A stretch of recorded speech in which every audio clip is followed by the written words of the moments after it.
Dia berkat 8 rakaat campur om 88. Selesai terawih, ni setup, orang panggil setup terawih lah. Sebab sekarang pun dah settle terawih ni, aku ada setup cun-cun ni. Aku rasa ni setup ni yang selalu aku ajar korang, basic technical.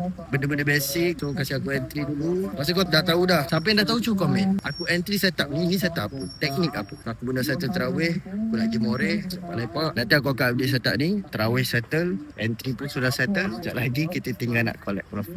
A few moments later. Alhamdulillah selesai more. Sekarang kita nak tengok apa kejadian kita punya setup tadi lepas terawih. Wah, alhamdulillah.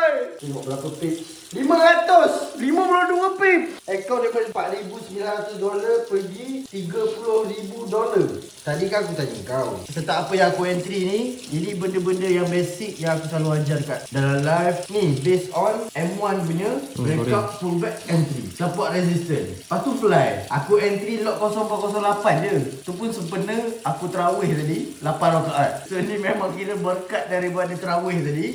Dia berkat 8 rakaat campur om 88. Dengan teknik yang simple, aku boleh flip account aku daripada $4,000 pergi $30,000. So memandangkan aku pun sekarang ni tengah mencari duit raya di bulan Ramadan. Masih ada lagi beberapa hari sebelum raya. Aku ada mission sikit lah untuk nak cari duit raya. So kalau korang siapa-siapa yang nak cari duit raya sama-sama, jomlah sama-sama kita trade dengan grup yang aku selalu trade. Grup yang aku selalu trade, link ada dekat bio. Sementara dia tengah bagi ebook free, boleh tekan link kat bio, kau claim je ebook free. Sama-sama kita cari duit raya. Stand by.